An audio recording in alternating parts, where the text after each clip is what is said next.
The courts are just not Donald Trump's friend recently. Another Trump lawsuit has hit a brick wall, and this time the wall is kind of hitting back.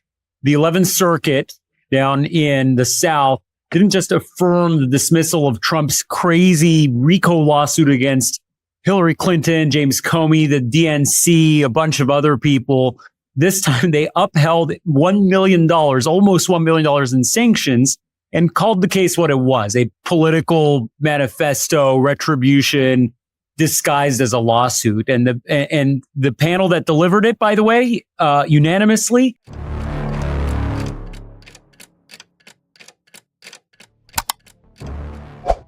Tous les événements ne changent pas les règles, mais certains mettent en évidence des limites qui semblaient auparavant stables.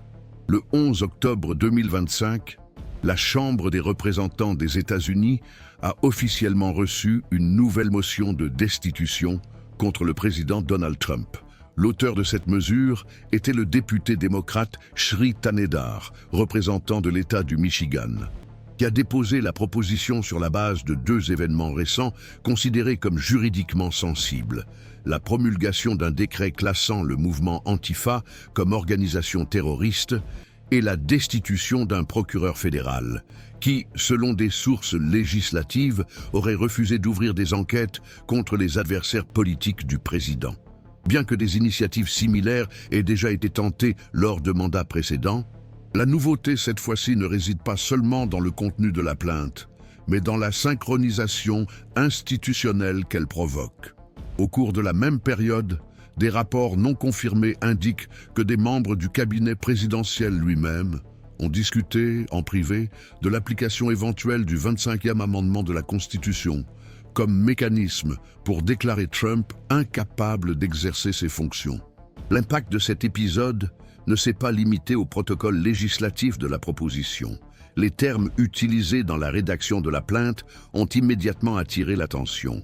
L'accusation centrale fait référence à une prétendue guerre perfide contre les États-Unis, expression inhabituelle dans le vocabulaire parlementaire, et qui renvoie à la catégorie la plus grave d'infraction constitutionnelle, la trahison contre l'État lui-même. Le document mentionne également des violations systématiques des droits constitutionnels, en référence à la conduite présidentielle tout au long du second mandat. Le document, soumis au secrétariat de la Chambre dans le cadre de la procédure réglementaire ordinaire, en est à un stade préliminaire d'analyse, mais sa formulation a suffi à relancer le débat national sur les limites de l'autorité présidentielle et les mécanismes de responsabilisation prévus dans le système politique américain. La convergence entre des initiatives externes, telles que la procédure parlementaire de destitution, et des mouvements internes au sein même de l'exécutif, tels que les allégations concernant des discussions autour du 25e amendement, forment un scénario atypique qui rompt avec la normalité des conflits politiques habituels. Même en période de forte polarisation, il est rare de voir coexister deux dispositifs constitutionnels de destitution, l'un mené par le Congrès et l'autre sous la responsabilité du cabinet présidentiel, être envisagés simultanément. Parmi les éléments qui ont motivé la dénonciation parlementaire, le premier s'est produit le 9 octobre, lorsque le président a signé un décret classant l'organisation Antifa comme groupe terroriste. Cette mesure a immédiatement été contestée par des experts en droit constitutionnel, qui ont souligné que le pouvoir de procéder à ce type de désignation n'appartient pas exclusivement à l'exécutif. Selon l'interprétation majoritaire, la classification formelle d'une entité comme terroriste dépend de critères techniques, d'une analyse des renseignements et surtout de l'implication directe du département d'État et de l'appréciation du Congrès. L'absence de ces conditions, dans le cas présent, a conduit plusieurs organisations juridiques à qualifier cette action d'unilatérale et potentiellement inconstitutionnelle. Le deuxième épisode qui motive la demande de destitution concerne le licenciement d'un procureur fédéral qui, selon des informations publiées par les médias et confirmées par des documents préliminaires, aurait refusé d'ouvrir des enquêtes contre des opposants politiques du président, sans fondement juridique suffisant. Si elle est confirmée dans ces circonstances, cette révocation pourrait constituer une violation directe du principe d'indépendance fonctionnelle du ministère public et un usage abusif de l'appareil d'État à des fins de persécution politique. Ces deux événements se sont produits à moins de 72 heures d'intervalle et selon un communiqué publié par le cabinet du député Tanedar, ils ont été considérés comme des points de rupture justifiant l'ouverture d'une nouvelle procédure de destitution. La décision de déposer la plainte à ce moment-là s'inscrit également dans un contexte politique plus large. À moins d'un an des élections législatives de 2026, certains secteurs du Parti démocrate estiment que le temps disponible pour mener des actions de contention institutionnelle est de plus en plus court.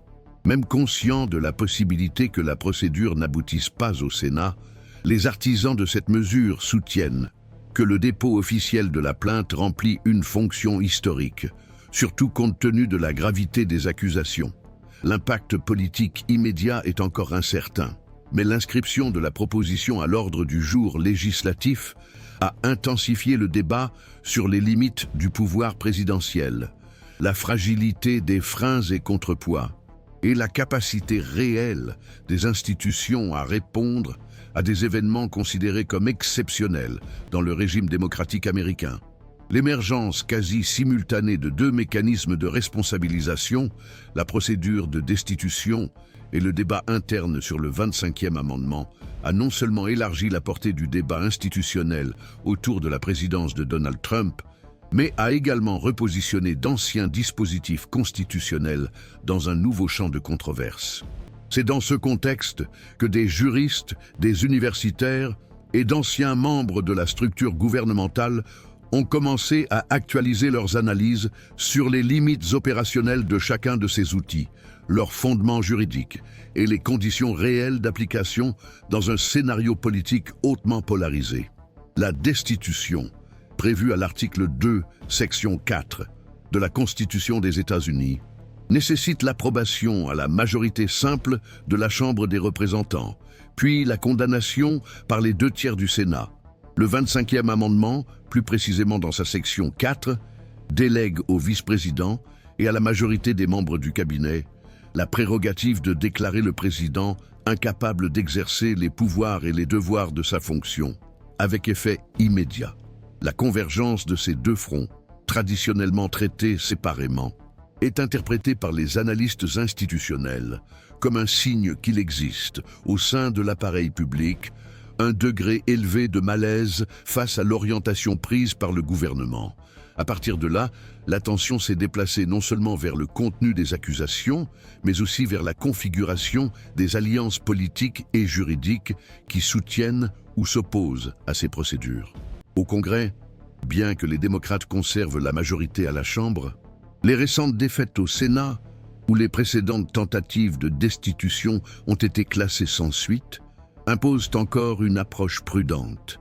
Dans la pratique, même si la Chambre donne suite à la nouvelle plainte, la possibilité d'une condamnation reste lointaine, à moins d'un soutien significatif des sénateurs républicains, ce qui, jusqu'à présent, ne s'est pas concrétisé. Cependant, la composition actuelle du cabinet et les informations non officielles qui circulent sur les débats internes autour du 25e amendement ajoutent une dimension inédite à l'impasse. Si elles se confirment, ces discussions indiqueraient que la remise en cause de la capacité de Trump transcende les clivages partisans et occupe désormais des espaces stratégiques au sein même de l'exécutif, y compris dans des domaines sensibles tels que la sécurité nationale et le conseil juridique. Cette convergence aide à comprendre pourquoi des organisations telles que Free Speech for People, the Brennan Center for Justice et American Constitution Society ont repris le devant de la scène dans les débats publics. Sur la base de rapports actualisés, ces groupes ont commencé à compiler des listes de comportements présidentiels qui, selon l'interprétation de leurs analystes, pourraient constituer un abus de pouvoir, une obstruction à la justice ou une violation directe des normes constitutionnelles. Le cas de la désignation d'Antifa comme organisation terroriste, par exemple, est souvent cité comme illustrant un schéma plus large, l'utilisation d'instruments exécutifs à des fins d'intimidation politique. sans la médiation institutionnelle prévue par les dispositions légales. Il en va de même pour la destitution du procureur fédéral, dont les répercussions ne se sont pas limitées à la presse. Des associations de juristes ont commencé à examiner les précédents historiques concernant l'indépendance fonctionnelle du système judiciaire et la séparation des pouvoirs entre l'exécutif et le judiciaire. À partir de ces lectures, l'action présidentielle est interprétée comme un déplacement inquiétant des compétences et comme une tentative de concentrer de manière illégitime les instruments coercitifs entre les mains du chef de l'exécutif. Pendant ce temps, le débat sur le 25e amendement s'est intensifié dans les milieux universitaires et parmi les anciens fonctionnaires. La question centrale n'est pas seulement de savoir si le président est physiquement ou mentalement incapable, mais si un comportement répété en dehors des paramètres légaux peut être considéré comme une forme d'incapacité fonctionnelle, bien que le texte de l'amendement ne précise pas les critères d'une telle évaluation. Certaines interprétations juridiques soutiennent que l'incapacité peut être comprise non seulement comme un événement médical grave, mais aussi comme l'absence d'adhésion minimale au devoir constitutionnel de la fonction. Cette interprétation, bien que controversée, gagne du terrain face à l'accumulation d'épisodes qui, selon les détracteurs du président, démontreraient un décalage progressif entre l'exercice formel de la présidence et les limites légales qui la soutiennent. Il ne s'agit donc pas d'une dispute rhétorique, mais d'un conflit sur la portée normative de la Constitution et sur le rôle du cabinet présidentiel en tant qu'instance capable de contenir un éventuel abus de pouvoir avant qu'il ne se consolide de manière irréversible. Les conséquences politiques de ces interprétations sont complexes. D'une part, la mobilisation des secteurs institutionnels autour de la destitution peut pousser les dirigeants des partis à prendre position, intensifiant ainsi la fragmentation interne au sein des groupes parlementaires. D'autre part, le simple fait qu'il existe des discussions documentées sur le 25e amendement au sein de l'exécutif, même sans confirmation officielle, indique que le processus décisionnel du gouvernement a été traversé par des doutes substantiels quant à la continuité de l'autorité présidentielle. Cela modifie la manière dont les analystes envisagent les prochains mouvements. L'accent n'est plus uniquement mis sur les corrélations partisanes, mais inclut désormais les liens opérationnels entre le président et ses plus proches collaborateurs. La rupture éventuelle de ces liens, en particulier dans des domaines tels que la défense, la justice et les relations extérieures, serait interprétée comme un effondrement fonctionnel de l'administration, même si, formellement, la structure gouvernementale continue de fonctionner. Dans le même temps, les acteurs juridiques et législatifs déploient des efforts coordonnés pour documenter, en langage technique, les effets possibles d'une application du 25e amendement pour des raisons politico-institutionnelles. L'absence de précédent rend le scénario incertain. Depuis sa ratification, l'amendement n'a été utilisé que dans des contextes médicaux, avec un transfert temporaire de pouvoir et avec le consentement présidentiel, comme dans les cas des présidents Reagan et Bush. L'application sans consentement sur la base d'une interprétation fonctionnelle de l'incapacité n'a jamais été testée. Cela fait que même les juristes expérimentés sont divisés quant à la viabilité de la mesure. Certains soutiennent qu'en invoquant le 25e amendement sur la base d'interprétations larges, le cabinet outrepasserait ses fonctions et créerait un précédent risqué.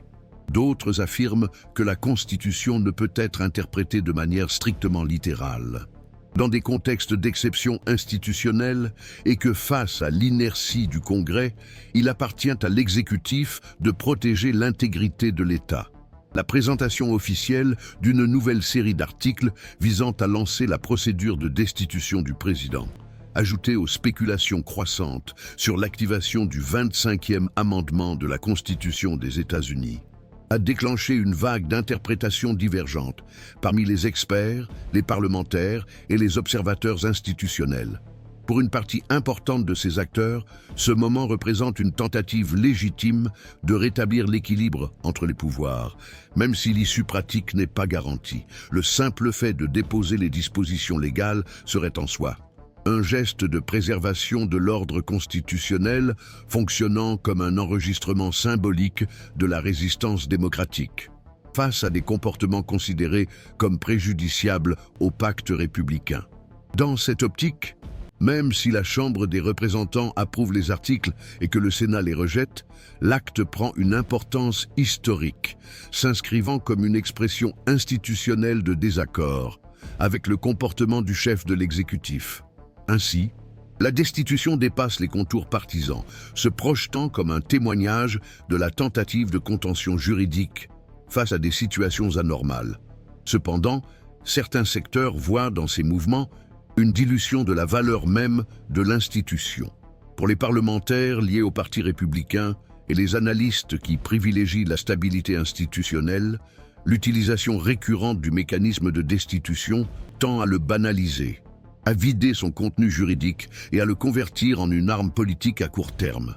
Selon cette vision, l'efficacité du processus dépend de la construction d'un consensus minimal, ce qui est impossible dans un environnement hautement polarisé comme celui d'aujourd'hui. La répétition de dénonciations sans résultat concret peut, paradoxalement, renforcer la figure du président, alimentant sa rhétorique de persécution politique et consolidant sa domination sur sa base alliée. Au lieu d'avoir un effet modérateur, la procédure de destitution répétée risquerait d'être perçue comme une manœuvre rhétorique, réduisant ainsi sa capacité réelle à discipliner l'exercice du pouvoir. Sur le plan juridique, le débat sur l'application éventuelle du 25e amendement expose également des positions opposées. Un courant interprétatif soutient que l'amendement peut être invoqué en cas de persistance de comportements incompatibles avec les fonctions de la présidence, indépendamment de l'existence d'incapacités physiques ou mentales diagnostiquées. Pour ces juristes, la fonctionnalité de la fonction doit être le critère central, et non pas seulement la santé médicale. Ainsi, face à des comportements répétés qui représentent une menace pour la stabilité du gouvernement, le cabinet aurait l'obligation morale et constitutionnelle d'agir. D'autre part, certains soutiennent qu'une telle interprétation dépasse les limites fixées par le texte constitutionnel et ouvre la voie à l'utilisation de la norme comme instrument de dispute politique. Cette perspective met en garde contre le risque de créer des précédents dangereux dans lesquels de futures administrations pourraient être déstabilisées sur la base de critères vagues ou subjectifs. Ce conflit entre une approche pragmatique et une interprétation littérale de la Constitution révèle la tension centrale du moment. Comment équilibrer la nécessité d'une réponse institutionnelle et la protection contre les abus d'interprétation? L'avancée simultanée de ces deux voies, la voie législative via la destitution et la voie exécutive via le 25e amendement, a suscité des interrogations quant à la réaction du grand public. Des enquêtes récentes montrent une augmentation de la recherche d'informations sur les mécanismes constitutionnels de destitution, mais n'indiquent pas de position majoritaire définie parmi les électeurs. On constate plutôt une inquiétude croissante quant à la solidité des mécanismes de frein et contrepoids dans les contextes de crise. Le simple fait que l'exécutif lui-même envisage, même de manière non officielle, la possibilité de destituer le président sans la participation directe du Parlement renforce le sentiment qu'il existe des conflits internes intenses. Cette évolution montre également que les normes traditionnelles de gouvernance sont mises à rude épreuve, dans un contexte marqué par des incertitudes institutionnelles et une méfiance mutuelle entre les pouvoirs, indépendamment de l'issue de ces processus. Les analystes politiques soulignent que cet épisode a déjà provoqué une reconfiguration des priorités au sein du système politique. La volonté de la Chambre des représentants de rédiger et de déposer une nouvelle accusation formelle, ajoutée au fait que les membres du cabinet envisagent des mesures exceptionnelles, indique que les canaux conventionnels de délibération sont passés en mode d'urgence. Cette réorganisation se reflète également dans le débat public. Des secteurs auparavant silencieux se sont mis à s'exprimer plus fréquemment sur l'avenir de la présidence. Et les organisations de la société civile ont intensifié leurs appels à un contrôle institutionnel plus rigoureux de l'exécutif. Bien qu'il ne soit pas encore possible d'évaluer avec précision l'ampleur des conséquences, les observateurs s'accordent à dire que le climat d'instabilité actuel aura des effets prolongés sur le comportement du Congrès, de la presse et du cabinet présidentiel lui-même. Parmi les développements possibles, 3 voies retiennent l'attention des analystes. Le premier prévoit l'adoption des articles de destitution par la Chambre des représentants, suivi d'un classement sans suite au Sénat fédéral, ce qui maintiendrait la norme des procédures précédentes. Le deuxième prévoit que l'hypothèse d'activation du 25e amendement soit écartée en raison du manque de soutien parmi les principaux membres du cabinet, qui considéreraient le coût politique trop élevé. La troisième possibilité, considérée comme improbable mais viable en cas d'aggravation de la crise, implique une convergence rare entre les partis rivaux. Dans ce scénario, les pressions populaires ou les exigences électorales pourraient conduire une partie de la base républicaine à soutenir des mesures de destitution, ouvrant la voie à une majorité temporaire disposée à rompre avec le statu quo. Chacune de ces voies représenterait non seulement un choix technique, mais aussi une position politique et institutionnelle aux répercussions durables.